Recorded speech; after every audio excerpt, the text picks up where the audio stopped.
السلام عليكم ورحمة الله وبركاته. نحمده ونصلي على رسوله الكريم. أما بعد فأعوذ بالله من الشيطان الرجيم. بسم الله الرحمن الرحيم. إذا جاء نصر الله والفتح ورأيت الناس يدخلون في دين الله أفواجا فسبح بحمد ربك واستغفره إنه كان توابا. صدق الله العظيم. رب اشرح لي صدري ويسر لي أمري واحلل عقدة من لساني يفقهوا قولي.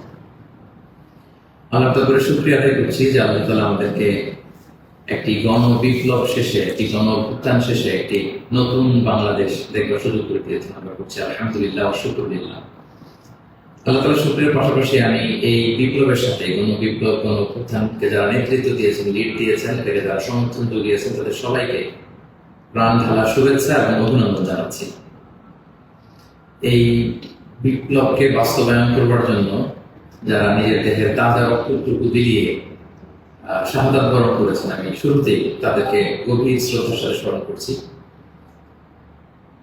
তাদের রূহের মাগফিরাত কামনা করছি এবং শাহাদাতের সর্বোচ্চ মাকাম আল্লাহ সুবহানাহু ওয়া তাআলার কাছে আমি কামনা করছি। পাশাপাশি যারা আহত হয়েছেন তাদের সুস্থতা কামনা করছি এবং আমাদের তরুণ মুক্তিযোদ্ধা ভাইয়েরা যারা সামনে থেকে এই বিপ্লবকে লিড দিয়েছেন, তাদেরকে আমার পক্ষ থেকে রইল প্রাণ ঢালা শুভেচ্ছা এবং অভিনন্দন। বিশেষ করে বৈষম্য বিরোধী ছাত্র আন্দোলনের যে নেতৃবৃন্দ বা সমন্বয়ক ভাইরা, যারা আপনারা এখনো পর্যন্ত অনেক পরিশ্রম করে যাচ্ছেন, আমাদের সকলের পক্ষ থেকে আপনারা সালাম জানবেন, শ্রদ্ধা জানবেন এবং ভালোবাসা জানবেন। সম্বন্ধে শুধু আমি শুরুতেই দুঃখ প্রকাশ করে নিচ্ছি যে কিছু কারিগরি ত্রুটির কারণে আমরা আমাদের লাইভটি প্রায় আধা ঘন্টা দেরি করে শুরু করলাম। আপনারা ক্ষমা সুন্দর দৃষ্টিতে দেখবেন এবং সবাইকে অনুরোধ করবো যে গণসচেতনতার স্বার্থে, জনসচেতনতার স্বার্থে লাইভটা শেয়ার করব। আমি খুব বেশি সময় নিতে চাই না। আমরা আল্লাহর দরবারে শুকরিয়া জানাই। পুরো দেশব্যাপী আনন্দ, উল্লাস, উচ্ছ্বাস, মানুষের মধ্যে একটা ঈদ ভাব আমরা গত অল্প কয়েকদিন আগে ভাবতে পারেন যে আল্লাহ তাআলা এত দ্রুত আমাদের হাতে বিজয় তুলে দিলেন।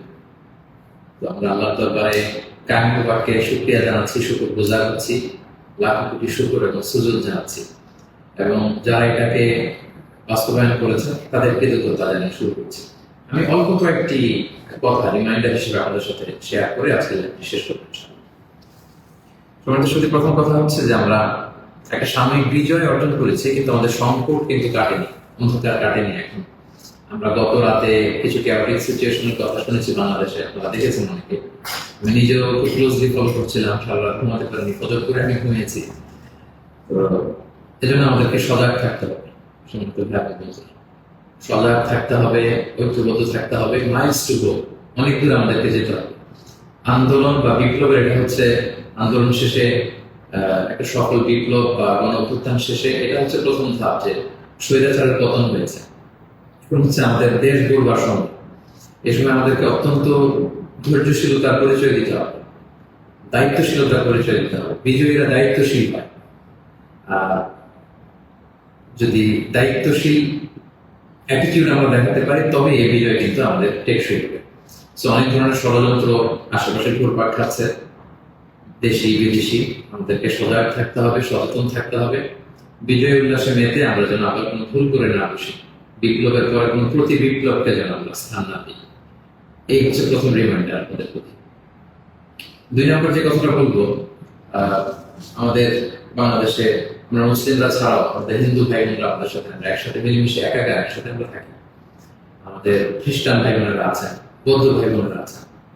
সো সংখ্যালঘুদের কোনো উপাসনালয়ে যেন কেউ আক্রমণ করতে না পারে, এটা খেয়াল করতে হবে। কিছু কিছু ঘটনা আমরা শুনেছি যে বিভিন্ন জায়গায় হিন্দুদের মন্দিরে আক্রমণ করা হচ্ছে, অগ্নিসংযোগ করা হচ্ছে। তো এটা কিন্তু অনেক বড় ধরনের একটা ষড়যন্ত্র। আমরা বছর 2 আগে আমার মনে আছে যে কুমিল্লাতে নানুয়া দিঘির পারে হনুমানের পায়ের উপরে কোরআন রেখে কি তুলকালাম কাণ্ড হয়ে গেল। সো যারা ক্ষমতা ছেড়ে পালিয়েছে তারাই দেখা যাবে যে ভাড়াটে করা লোকজন দিয়ে সেখানে আগুন দিয়ে আল্লাহু আকবার স্লোগান দিবে, নারায়ে তাকবীর, আল্লাহু আকবার স্লোগান দিয়ে বোঝাতে চাইবে যে ইসলামপন্থীদের কাজ এটা, মাদ্রাসার ছাত্রদের কাজ এটা। সো এত কাঁচা কাজ যেন আমরা না করি, আমরা যেন তাদের এই ফাঁদে পা না দিয়ে আমরা যেন সচেতন থাকি। বিশেষ করে মাদ্রাসার ছাত্র ভাইদেরকে, আমরা পরিচয় টুকরা মাদ্রাসা, আলিয়া মাদ্রাসা, কোন মাদ্রাসার ছাত্র ভাইদেরকে আমি বলবো, আপনারা আপনাদের নিজ নিজ থানা, গ্রামের, এলাকা হিন্দু মন্দিরগুলো নিজ দায়িত্বে পাহারা দেন। প্যাট্রোলিং করবেন ভাগ করে করে, সকালে বিকেলে কারা দায়িত্ব পালন করবেন। মাদ্রাসার শিক্ষক যারা আছেন তারা এটা দেখভাল করেন। সামনের এক দুই দিন খুবই গুরুত্বপূর্ণ। আমরা চাই না যে আমাদের বিজয়টা এভাবে নষ্ট হয়ে যায়। এই জাতীয় ষড়যন্ত্র যারা করছে তাদের ষড়যন্ত্রকে আপনারা নস্যাৎ করবে, সংঘবদ্ধ পাবে। সো এটা আমাদেরকে খেয়াল রাখতে হবে। কিছু অগ্নিকাণ্ড বা বিচ্ছিন্ন ঘটনা যদি ঘটে, দেখা যাবে যে যারা এই বিজয়ে খুশি না তারা এটাকে ইন্টারন্যাশনালি তারা এটা প্রোপাগেট করবে। তারা বলবে যে Bangladesh is on terrorist attack, জঙ্গি অ্যাটাকে কবলে পড়েছে বাংলাদেশ, অনেক ন্যারেটিভ তারা দাঁড় করাবে এবং এটা করতে তারা করবে। সো আমরা এত সহজে এই বিজয়কে নষ্ট হতে দিব না। আমার 2 নম্বর রিমাইন্ডার হচ্ছে আমার প্রিয় বিপ্লবী ভাই এবং বোনদের প্রতি, বিশেষ করে মাদ্রাসার ছাত্র ভাইদের প্রতি, আপনারা খেয়াল করে সংখ্যালঘুদের কোনো স্থাপনাতে, উপাসনালয়ে যাতে এই জাতীয় ঘটনা না ঘটে ক্লোজ অবজারভেশন করুন, পাহারা দিন, নিরাপত্তা দিন। এটা আমাদের দায়িত্ব। আমরা এবার যদি ভুল করে ফেলি তাহলে বাংলাদেশ ইসলাম অনেক পিছিয়ে যাবে। বাংলাদেশ সমৃদ্ধ বাংলাদেশ গড়বার স্বপ্ন এটা অনেক পিছিয়ে যাবে। 3 নম্বর যে কথাটি আমি শেয়ার করতে চাই সেটা হচ্ছে, আমরা প্রায় বলি যে ইতিহাসের সবচেয়ে বড় শিক্ষা হচ্ছে যে মানুষ ইতিহাস থেকে শিক্ষা নেয়। আমরা যেটা দেখলাম প্রায় 1.5 যুগ ধরে বা 1.5 দশক ধরে যে ক্ষমতাসীন দলটি ছিল, তারা যখন আজকে বিদায় নিল, বিদায় তো না, বেসিকলি তারা বাধ্য হয়ে ক্ষমতা ছেড়ে পলায়ন করেছে। তো তাদের বিদায়টা আসলে কেমন হলো যদি আমরা একটু বিশ্লেষণ করি, অ্যানালাইসিস করি, যে আপনার ক্ষমতার দাপটে বাকি মহিষে 1 ঘাটে পানি খেতে এরকম অবস্থা। এসএসএফ আপনাকে সিকিউরিটি দিত, আপনার সামনে বহর, পেছনে বহর, কত সিকিউরিটি, কত ন্যাশনাল প্রোটোকলের ব্যবস্থা আপনি করেছেন। কিন্তু আজকের বিদায়টা আপনার কেমন হয়েছে? পুরো দেশব্যাপী গণধিক্কার, ঘৃণা, বদয়া ছাড়া কিছু আপনি চিনতে পারবেন। সো এ থেকে আমাদের রাজনীতিবিদদের, আমাদের সকলের শিক্ষা গ্রহণ করা উচিত। আপনার বিদায় কেউ কাঁদেনি, কেউ কোনো সংবর্ধনা দেয়নি, সহমর্মিতা জানায়নি, বরং আপনার অস্তিত্বই ছিল হুমকির মুখে। আল্লাহ তাআলা বলেন যে আমি হচ্ছি ক্ষমতার মালিক, আমি যাকে চাই, কুলিল্লাহুম্মা মালিকাল মুলক তুতিল মুলকা মান তাশা ওয়া তানজিউল মুলকা মিম্মান তাশা ওয়া তুইজ্জু মান তাশা ওয়া তুযিল্লু মান তাশা বিয়াদিকাল খায়র ইন্নাকা আলা কুল্লি শাইইন কাদির। আল্লাহ তাআলা হচ্ছেন ক্ষমতার মালিক, যাকে চান ক্ষমতার চেয়ারে বসান, যাকে চান সেখান থেকে টেনে হিঁচড়ে ক্ষমতার চেয়ার থেকে তিনি নামান। তিনি যাকে চান সম্মান দেন, যাকে চান তিনি অপদস্থ করেন, লাঞ্ছিত করেন। তার জলজান্ত প্রমাণ আমরা গতকাল কিন্তু দেখেছি। এবং তিনি হচ্ছেন ফাআলুল লিমা ইউরিদ, তিনি যখন যা চান তাই করতে পারেন। এর জন্য তাকে কারো কাছে জবাবদিহি করতে হয় না, রিপোর্টিং করতে হয় না।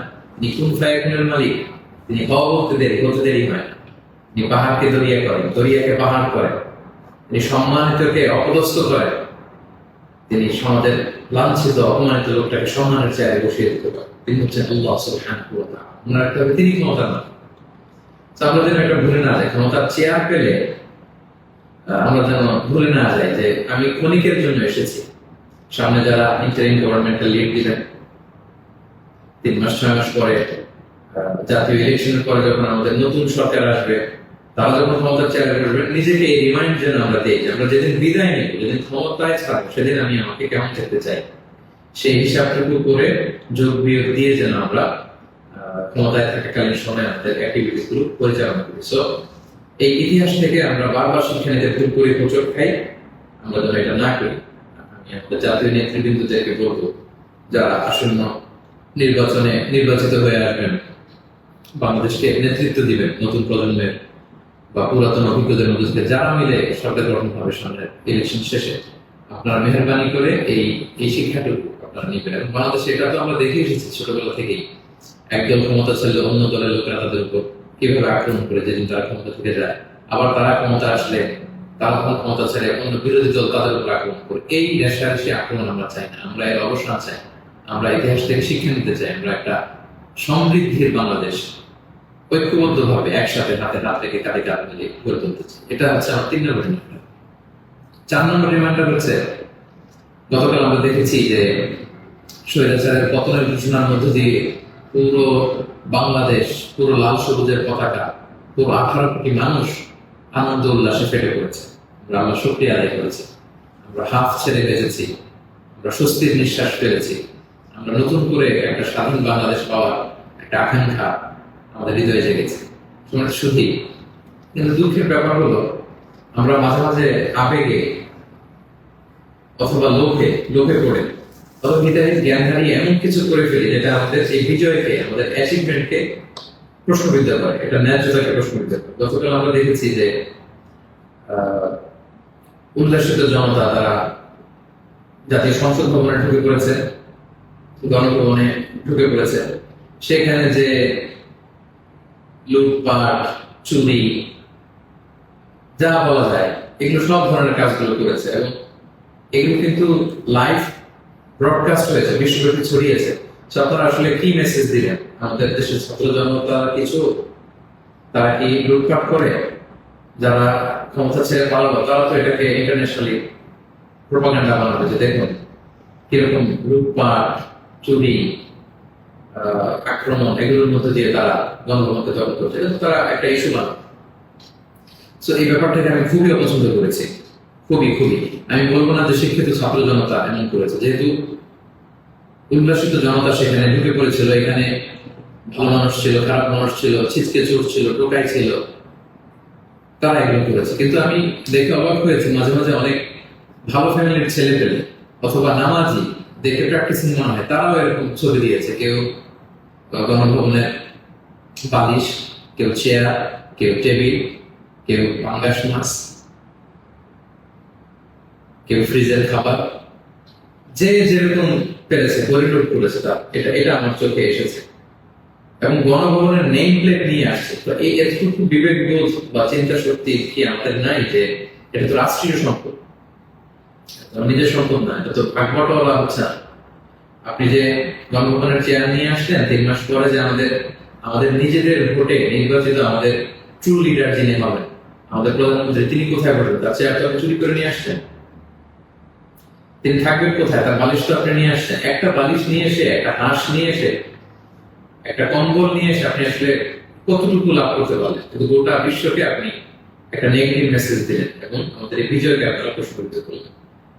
এটা অনেক বড় ভুল আপনারা করেছেন, সম্মানিত ভাই, যারা এটা আপনারা করেছেন। আমরা পৃথিবীর বিভিন্ন জাতি গোষ্ঠীর মধ্যে থেকে তাদের অনেক ভালো গুণ দেখি, এগুলোকে আমরা নিতে পারি না? মানুষ তো নিজেদেরকে ভালো জিনিস দেখে সেগুলো অ্যাডপ্ট করে মানুষ নিজেকে সুন্দর করে, পলিশ করে। আমরা জাপানিজদেরকে দেখেছি তারা কত ভদ্র পরিচ্ছন্ন। অলিম্পিকে তারা খেলা দেখতে যে স্টেডিয়ামের মধ্যে দর্শকেরা যখন খাবারের প্যাকেট, চিপস, পানির বোতল, টিস্যু ফেলে দিয়েছিল, তারা অন্যান্য দর্শকদের মতো স্টেডিয়াম ছেড়ে চলে যায়। খেলা দেখা শেষে তারা নিজেরা সব ময়লাগুলো, গার্বেজগুলো পরিষ্কার করে তারপর ক্লিন করে সেই দর্শক এলাকায় তারা ছেড়েছে। গোটা বিশ্বে তারা প্রশংসিত হয়েছে। তো এই যে তারা একটা মেসেজ দিল গোটা বিশ্ববাসীকে যে আমরা সিভিলাইজড, আমরা পরিচ্ছন্ন। আমরা আমাদের গতকালের বিজয় উদযাপন করতে যে কি এটা করতে পেরেছি? এই যে আমাদের মধ্যে অধৈর্য, অস্থিরতা, এই যে সাময়িক বেনিফিটেড হওয়ার যে মানসিকতা, এইটা যদি আমরা ঠিক করতে না পারি, এই গণবিপ্লবে, গণ অভ্যুত্থানে, নতুন সরকার কিচ্ছু আসা যাবে না, প্রিয় ভাইরা। মানে I'm telling you the truth, I'm telling you the reality, এটা আপনাদের মনে রাখতে হবে। বাস্তবতা হচ্ছে আমরা যেমন, আমাদের নেতারাও যেমন। আমরা গতকাল হরিলুট করেছি, আমাদের নেতারাও হরিলুট করেছে। আমরাও চুরি করেছি, তারাও চুরি করতে। আমরা আসলে সুযোগের অভাবে সব, বাস্তবতা যেটা। কথাগুলো এই মুহূর্তে, বিজয়ের মুহূর্তে তিক্ত হলেও আমাকে ইসলামিক পয়েন্ট অফ ভিউ থেকে এই রিমাইন্ডার গুলো আমাকে বলতে হচ্ছে। I am sorry for that. তারা পদ্মা সেতুতে দুর্নীতির সুযোগ পেয়েছে, ওই লুট করেছে। তারা দেশের বড় বড় মেগা প্রজেক্টে লুট করেছে, আর আপনি ছোট্ট জিনিস লুট করার সুযোগ পেয়েছেন, ওইটা করেছে। কোনো পার্থক্য নাই। তারা করেছে বড় বড় ঘরে লুট, আপনারা করেছেন ছোট ছোট চুরি লুট। এই তো পার্থক্য তো আমাদের এতটুকুই। এই জিনিসটা আমাদেরকে বুঝতে হবে যে এগুলো রাষ্ট্রীয় সম্পদ। সেখান থেকে একটা সুতা কেন আমরা টাচ করবো? আপনারা গণভবন ঘেরাও করেছেন, ভেতরে যে উল্লাস করবো, তাকবীর দিন। এমন দেশ কি কোথাও খুঁজে পাবে না তুমি? সকল দেশের রানী সেজে আমার জন্মভূমি, গলা ছেড়ে দিয়ে সবাই মিলে কোরআন জানতে হতে, ওটা বিশ্ব দেখতে আমরা কত সিভিলাইজ, আমরা কত সভ্য। সেটা না করে আপনারা ভাঙচুরের মতো কাজ, লুটপাটের মতো কাজ আমরা করে ফেলছি। আমি বলবো না যে সবাই বুঝে করেছেন, অনেকে রাগ থেকে, ক্ষোভ থেকে, ঘৃণা থেকে এটা করেছেন, কিন্তু কাজটা ভুল করেছেন। প্রথম যেটা করতে হবে, আপনাদেরকে আল্লাহর কাছে ক্ষমা চাইতে হবে। আল্লাহর কাছে ক্ষমা চান। দ্বিতীয়ত এগুলো ফেরত দিয়ে আসতে হবে প্রিয় ভাই। আমাদের ছাত্র বন্ধুরা এগুলো কালেকশন করছে, এবং ছাত্র ভাইদেরকে আমি বলবো যারা এগুলো আবার রিটার্ন দিতে আসবে তাদেরকে যেন আমরা ব্লেম না করি, পড়াশোনা না করি। তারা তাদের রিয়েলাইজেশন থেকে নিয়ে আসছে, এগুলো তারা রিসিভ করুন। কারণ এগুলো রাষ্ট্রীয় সম্পদ, নতুন গভর্নমেন্ট আসলে আবার নতুন করে রাষ্ট্রীয় অর্থ ব্যয় করে এগুলো আমাদেরকে আবার মেরামত করতে হবে, ঠিক করতে হবে সঙ্গে সঙ্গে। এবং একজন মুমিন এই কাজ কখনো করতে পারে না। একজন বিশ্বাসীর সাথে এই ধরনের মাইন্ডসেট অ্যাটিটিউড যায় না প্রিয় ভাই বোনেরা। ছোট একটা হাদিস বলে পয়েন্ট আমি শেষ করছি। খাইবারের যুদ্ধ থেকে রাসূল সাল্লাল্লাহু আলাইহি ওয়াসাল্লাম সাহাবাদেরকে নিয়ে ফিরছিলেন বিজয়ী হয়ে। আপনাদের মনে থাকবে কথা, ইহুদিদের বিরুদ্ধে এই যুদ্ধ হয়েছিল 7ম হিজরির ঘটনা। ফেরার পথে রাসূল সাল্লাল্লাহু আলাইহি ওয়াসাল্লাম একদিন খাদেম রাসূল সাল্লাল্লাহু আলাইহি ওয়াসাল্লাম উটের হাওদাস ঠিক করছিল, এমন সময় একটা বিক্ষিপ্ত তীর এসে তার গায়ে লেগে সে সেখানে মারা যায়। সাহাবারা তার জন্য দোয়া করলো। তারা বললো কি খুশ নসিব তার, যুদ্ধ থেকে ফিরে আসার পথে মুজাহিদ শহীদ হয়েছে, জান্নাতের নীল পাখি হয়ে সে ঘুরবে। রাসূল সাল্লাল্লাহু আলাইহি ওয়াসাল্লাম বললেন, না, তোমরা এই মন্তব্য করো না, তোমরা জানো না আমার এই দাস সে সুযোগ পেয়ে রাষ্ট্রীয় সম্পদের অর্থাৎ গনিমতে যেটা পেয়েছিল ভাগ বটোয়ারার আগে সে লোকচক্ষুর আড়ালে একটি চাদর চুরি করেছিল, এবং এই জাহান্নামের এই চাদর তার গা পেঁচিয়ে তার শরীরকে জ্বালিয়ে ফেলবে, তাকে দগ্ধ করবে। আল্লাহু আকবার। অনেক লম্বা কথা, আমি সংক্ষেপে শেষ করে দিচ্ছি। সময়টা যদি আপনি খেয়াল করে দেখুন, একজন সাহাবী, বিশ্বনবীর সার্ভেন্ট, সে রাষ্ট্রীয় এই সামান্য একটা চাদর চুরি করার কারণে রাসূল সাল্লাল্লাহু আলাইহি ওয়াসাল্লাম বললেন, শাহাদাত তো দূরের কথা, এই চাদরটাকে অভিদগ্ধ করবে। তো আপনার কি ভয় হয় না? আপনি যে অনুভব থেকে বালিশ নিয়ে আসলেন, চাদর নিয়ে আসলেন, ওখানকার টিভি নিয়ে আসলেন, ওখানকার জিনিসপত্র যে আপনি কাঁধে করে নিয়ে আসলেন, ফুলের টব এটা সেটা ভেঙে যে নিয়ে আসলেন, এগুলো যে আগুনের লেলিহান শিখা হয়ে আপনাকে জ্বালাবে, আপনার কি ভয় হয় না? এই মাইন্ডসেটে যদি আমরা থাকি, কোন ভালো নেতাই আমাদের কিছু করতে পারবে না। 18 কোটি জনগণের এই হাইলি পপুলেটেড দেশে কেউ এসে কিছু করে দিয়ে যেতে পারবে না যদি আমরা নিজেরা না শুধরাই। আমরা এটা ভুল করেছি, আমরা অনুতপ্ত হব, অনুশোচিত হব। যারা আমার আলোচনা শুনেন, আমাকে পছন্দ করেন, আমি হাত জোর করে অনুরোধ করব প্রত্যেকটি জিনিস আপনারা ফেরত দিয়ে আসবেন। এগুলো রাষ্ট্রীয় সম্পদ, কোন রাষ্ট্রীয় সম্পদকে তো সুযোগ করার অধিকার আমাদেরকে দেন। আল্লাহ আমাদেরকে বুঝতে করবে। 5 নম্বর যে পয়েন্টটি বলবো সম্মানিত ভাই বোনেরা, গত রাত থেকে এখন পর্যন্ত আমি শুনেছি যে কাইন্ড অফ সিভিল ওয়ারের মতো একটা অবস্থা, গৃহযুদ্ধের মতো অবস্থা, থানা জ্বালিয়ে দেওয়া, ভিন্ন রাজনৈতিক মতাবলম্বী যারা তাদেরকে সুযোগ পেয়ে আক্রমণ করা, হতাহতের ঘটনা কিন্তু ঘটেছে। এইরকম চালিয়ে গেলে আমাদের বিজয় কিন্তু যে কোনো মুহূর্তে নস্বাত হয়ে যেতে পারে। এবং আমি সেনাবাহিনীকে বলবো অস্থায়ীভাবে সামনের 2 দিনের জন্য আপনারা আর্মি ডেপ্লয় করুন সব জায়গায়, প্রতিটি থানায়, প্রতিটি ইউনিয়নে, প্রতিটি জেলায়, just to confirm and ensure the security. Interim government যখন আসবে তখন তাদের দিক নির্দেশনা অনুযায়ী তাদের লিডারশিপে আপনারা সহযোগিতা করবেন, কাজ করবেন। কিন্তু এই হানাহানি, মারামারি, রক্তপাত থামানোর জন্য, সংঘাত থামানোর জন্য আমার মনে হয় আমাদের প্রাণের ব্যাটালিয়ন সেনাবাহিনীকে আমি এই অনুরোধ করবো যে জরুরি ভিত্তিতে দেশের এই সমস্ত জায়গায়, থানাগুলোতে, মন্দিরগুলোতে যেখানে সংঘাত হওয়ার সুযোগ আছে সেখানে আর্মিদের ডেপ্লয় করা হয়। তা না হলে যে পরিমাণে হতাহতের ঘটনা ঘটেছে, এটা যদি আর 1-2 দিন চলতে থাকে এরকম, এবং সুযোগ পেয়ে একে আক্রমণ করা, ওকে আক্রমণ করা, ঝাল ক্ষোভ মেটানো, বা ভিন্ন রাজনীতি হওয়ার কারণে এতদিন তারা জুলুম করেছে, আজকে তার বাড়ি জ্বালিয়ে দিব, তার ছেলে মেয়েদের অত্যাচার করবো, তার উপর আক্রমণ করবো, এটা যদি আমরা করি তাহলে আমরা ভুল করে ফেলবো। আমি আগেই বলেছি যে বিজয়ীরা দায়িত্বশীল হয়, দায়িত্বশীলতার পরিচয় দিতে হবে, তাহলে এই বিজয়টি টেকসই হবে। তা না হলে এভাবে লুটপাট শুরু হলে বলবে যে এই স্বৈরাচারী সরকার এত দেশই ভালো ছিল, এখন তো দেখে দেশের অবস্থা আরো খারাপ। এরকম কোনো কমেন্ট যদি কেউ করার সুযোগ না পায়, কেউ যেন এই চান্স নিতে না পারে, একটা গৃহযুদ্ধের দিকে যেন আমরা চলে না যাই। আল্লাহ তাআলা আমাদের দেশকে হেফাজত করুক।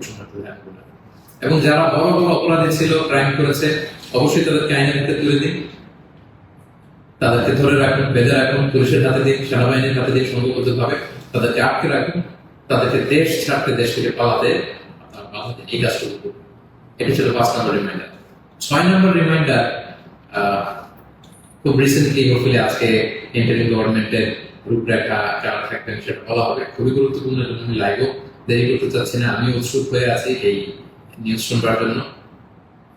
কিন্তু বর্তমানে যেহেতু সেনাবাহিনী সবকিছু নেগোসিয়েট করছে এবং আমাদের বৈষম্য বিরোধী ছাত্র আন্দোলনের ভাইদেরকে, সেনাবাহিনীর দায়িত্বশীলদেরকে আমি বলবো যে এখনো কিন্তু সন্ত্রাসী গোষ্ঠী বা অপশক্তি দেশের বিভিন্ন জায়গায় আছে। বিশেষ করে আমরা বিভিন্ন সময় দেখেছি যে ছাত্রদের হাতে আমরা রামদা, হকি স্টিক, তারপর অস্ত্র আমরা দেখেছি।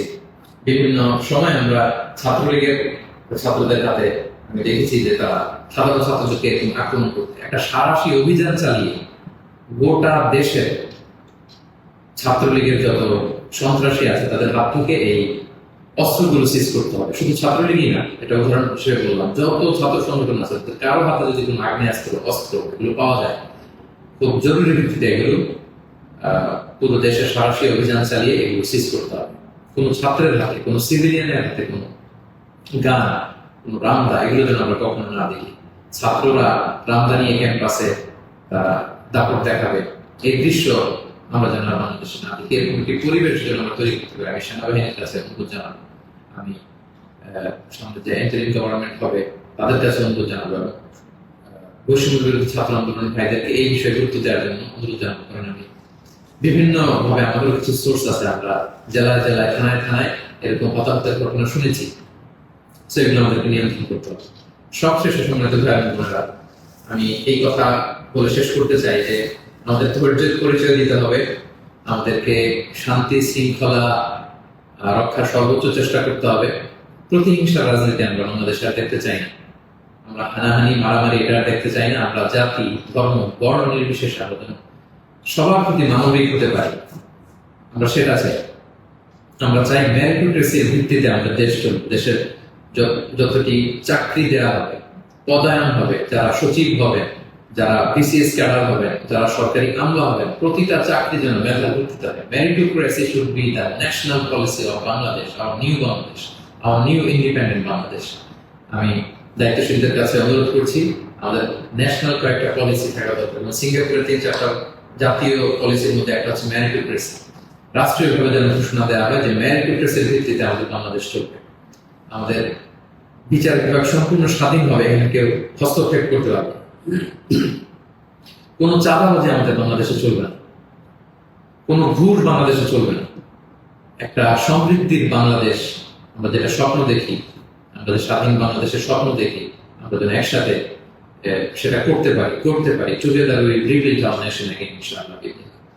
সো সম্মানিত সুধী, আমি এই আহ্বান জানিয়ে শেষ করব, কেউ আইন শৃঙ্খলা অবনতি ঘটাবেন না, সংঘাতে জড়াবেন না, আইন নিজের হাতে তুলে নেবেন না। সংখ্যালঘু ভাইদের দিকে দৃষ্টি রাখুন, কারণ এইটাকে তারা টার্গেট করে একটা প্রতি বিপ্লব, দেশে একটা ক্যাওটিক সিচুয়েশন তৈরি করবে। এবং পুলিশ বাহিনী, সেনাবাহিনী, বিমান বাহিনী, র্যাব, আনসার, বিডিআর, প্রত্যেকটি বাহিনীকে আমি বলবো যে আপনাদের কাছে অনেক বড় দায়িত্ব। দেশের শান্তি শৃঙ্খলা, সিকিউরিটি, নিরাপত্তা নিশ্চিত করে এগুলো আপনাদের দায়িত্ব। আসলে আমরা সবাই হাতে হাত রেখে কাঁধে কাঁধ মিলিয়ে আমাদের নতুন বাংলাদেশ গড়ে তুলব। এর সামনের 1-2 দিন খুবই ক্রুশাল। আপনারা কেউই অস্থির, অধৈর্য হয়ে রাগে বসে বিভিন্ন থানা জ্বালিয়ে দেওয়া হয়েছে আমি শুনছি। সাধারণ পুলিশদের উপর আক্রমণ করা হচ্ছে। প্রিয় ভাইয়েরা, পুলিশরা খুব অল্প বেতনের চাকরি করে, তারা আমাদেরকে নিরাপত্তা দেয়। তো তারা উপরের অর্ডারে এতদিন এগুলো করেছে, তাই বলে আপনি পুলিশের উপরে আক্রমণ করতে পারেন না। আপনার দলের বিরোধী বলে আপনি তাদেরকে আক্রমণ করতে পারেন না। সুযোগ পেয়ে আপনি এই অন্যায়ভাবে এটার ব্যবহার আপনি করতে পারেন না। আমরা যেন সুশৃঙ্খল থাকি, আমরা যেন দায়িত্বশীলতার পরিস্থিতি সম্মিলিত শুধু একটা মানবিক বাংলাদেশ, একটা সাম্যে পরিপূর্ণ, একটা সমৃদ্ধ বাংলাদেশ আমরা দেখতে চাই। অনেকেই আমাকে ব্যক্তিগতভাবে মেসেজ করেছেন, কল করেছেন, সবাইকে শুকরিয়া জানাতে চেয়েছেন যে শাইখ আপনি কবে আসবেন। আমি আপনাদেরকে এতটুকু নিশ্চিত করছি যে আমি শীঘ্রই বাংলাদেশে আসছি ইনশাআল্লাহ। স্বাধীন বাংলাদেশে আপনাদের সবার সাথে আবারও পুনরায় সাক্ষাতের আকাঙ্ক্ষা এবং অপেক্ষায় আমি রইলাম। সাম্য, মানবিক মর্যাদা এবং সামাজিক সুবিচার প্রতিষ্ঠিত করে আমরা যেন একটা সমৃদ্ধ বাংলাদেশ সবাই করে তুলতে পারি, সেই প্রত্যাশায় আজকে এই সংক্ষিপ্ত লাইভ সেশনটি এখানে শেষ করছি। হাদা মা ইনদি ওয়া ইলমু ইনদাল্লাহি আলাইহি তাওয়াক্কালতু ইলাইহি উনীব। আসসালামু আলাইকুম ওয়া রাহমাতুল্লাহি ওয়া বারাকাতুহু।